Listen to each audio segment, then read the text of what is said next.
अल्लाह को अपना बना लो, अल्लाह को दिल में बसा लो, अल्लाह को दिल में बसा लो। फर्ज उसको कहते हैं जो किसी ख़ास सूरत हाल की वजह से या किसी ख़ास वक्त की वजह से आप पर लाजिम हो जाए, उसे फ़र्ज़ कहते हैं। इसमें आपका इख्तियार, आपकी नीयत का कोई अमल दखल नहीं है। मैं फिर दोहराता हूँ कि फ़र्ज़ की डेफिनेशन ये है कि जो किसी ख़ास हालात की वजह से कोई सिचुएशन ऐसी बन जाए या वक्त दाखिल हो जाए तो आपके ऊपर लाजिम हो जाए, उसको फ़र्ज़ कहते हैं।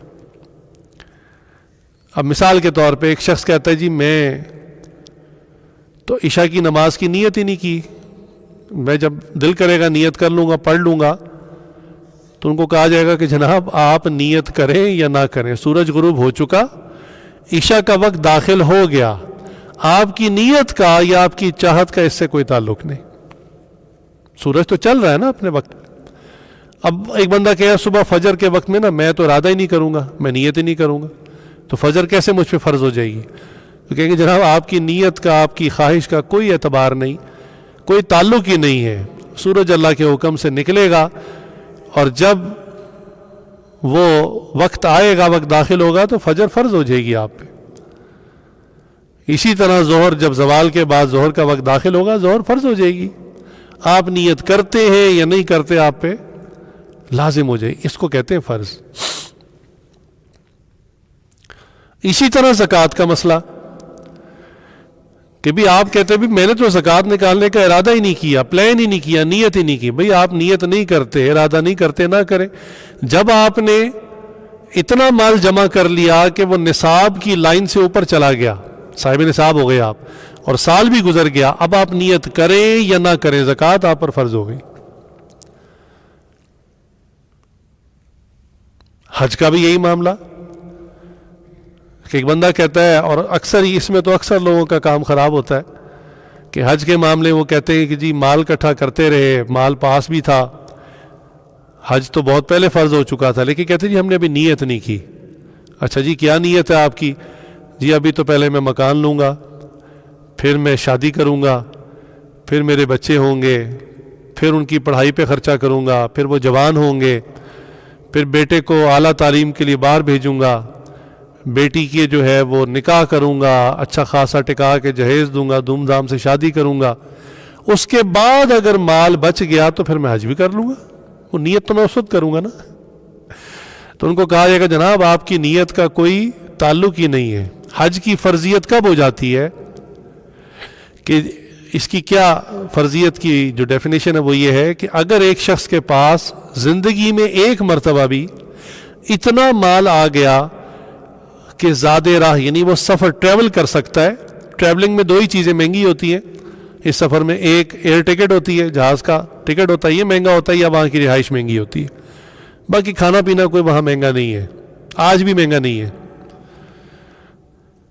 तो अगर आपके पास इतना माल ज़िंदगी में आ गया कि आप ट्रैवल करके हज के अरकान पूरे करके वापस आ सकें और पीछे घर वाले माल न होने की वजह से, भूख अफलास की वजह से हलाक ना हो जाएं, यानी पीछे भी इतना हो कि वो लोग भी सरवाइव कर लें, तो जिसके पास इतना माल आ गया कि वो खुद भी सफ़र करके वापस आ सकता है, घर वाले भी पीछे हलाक नहीं होंगे, उस पर उसी दिन हज फ़र्ज हो जाता है।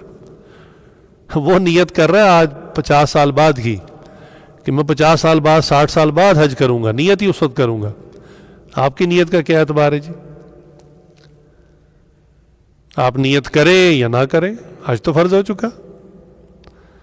अब आपके ऊपर एक चीज़ ड्यू है, वाजिबुल अदा है, अब आपने इसको अदा करना है। आप अदा नहीं कर रहे तो गुनाहगार हो रहे, और इसी हालत में मौत आ गई तो फिर अल्लाह अकबर,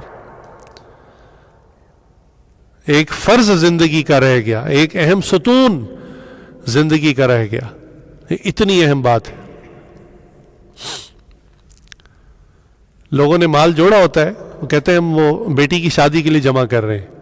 भाई अच्छी नीयत है, ये कोई गलत बात नहीं है, लेकिन ये जो माल जमा हो चुका आपने तो नियत की है कि शादी 2-3 साल बाद है, और आज आप उस पैसे की वजह से साहिब माल हो चुके हैं, जो कि मलकियत में आपकी है, वो तो जब बेटी को दे देंगे तो उसकी मलकियत बनेगी, तो इसके ऊपर हर साल ज़कात भी आ रही है, और इसकी वजह से हो सकता है आप पर हज भी हो चुका है, ये आज आपके ऊपर ड्यू हो चुका है। लेकिन वो वही बात कि मैं तो नहीं मानता। वो 2 बच्चे थे ना, आपस में बहस कर रहे थे, तो उनके पास एक कोई बड़ा आदमी गुजरा, बुजुर्ग, तो उन्होंने कहा अंकल हमारा फैसला करवा दें। उन्होंने कहा क्या? उन्होंने कहा हम दोनों ने शर्त लगाई थी। क्या शर्त लगाई थी? उन्होंने कहा मैं कहता हूं कि पाकिस्तान का जो कैपिटल है, दारुल खिलाफा है, वो इस्लामाबाद है, और ये कहता है कि पाकिस्तान का कैपिटल जो है वो कराची है। तो अब आप बताएं ये शर्त हारा कि नहीं हारा? तो उन्होंने कहा हाँ जी शर्त हार के, वाकई पाकिस्तान का कैपिटल तो इस्लामाबाद है। तो बच्चा बड़े एतमाद से उसको कहता है बुजुर्गों के, जी नहीं मैं बिल्कुल नहीं हारा। उन्होंने कहा क्यों, आप क्यों नहीं हारे? उन्होंने कहा मानूंगा तो हारूंगा ना, मैं मानूंगा ही नहीं। तो जी हज फर्ज हो गया, मैं मानूंगा तो फर्ज हुआ है ना, मैं मानूंगा ही नहीं। ज़कात आपके ऊपर फर्ज, जनाब मानूंगा तो फिर फर्ज होगी ना, मैं मानता ही नहीं। रमज़ान कई ज़िंदगी में आए चले गए। मुझे एक शख्स मिला जो ड्राइवर था हमारे लाहौर डिफेंस में किसी घर में, तो मैं समझता था कि ऐसे लोग, जो बात उसने बताई मैं समझता था ये सिर्फ किताबों के किस्से हैं, सचमुच में लोग मौजूद नहीं होते। उसने रमज़ान के दिन थे तो उसने कहा जी मेरे पे बड़ी सख्ती है, तो वो घर वाले बिल्कुल रियायत नहीं करते, मेरा रोज़ा भी होता है, तो वो बहुत सख्त यानी काम लेते हैं, ड्यूटी लेते हैं गर्मी में हर जगह। तो बहरहाल मैंने कहा उनका भी तो रोज़ा होता है। उन्होंने कहा जी वो रोज़ा नहीं रखते। मैंने कहा जी क्यों नहीं रखते, मुसलमान? उन्होंने कहा हाँ मुसलमान। तो मैंने कहा क्यों नहीं रखते? वो कहते हैं ये रोज़े का हुक्म गरीबों के लिए आया है। अल्लाह अकबर। ये मुसलमान आज का ये कह रहा है कि रोज़े का हुक्म गरीबों के लिए आया है, अमीरों के लिए नहीं है। जिनके पास कुछ खाने को नहीं है वो रोज़ा रख लें। इन्ना लिल्लाहि व इन्ना इलैहि राजिऊन। तो ये वही वाली बात होगी ना, मैं मानूंगा तो हारूंगा। भाई मैं मानूंगा तो रोज़ा मेरे पे फर्ज होगा ना। रमज़ान एक छोड़ो, कई रमज़ान ज़िंदगी में आए, उससे क्या हो जाता है?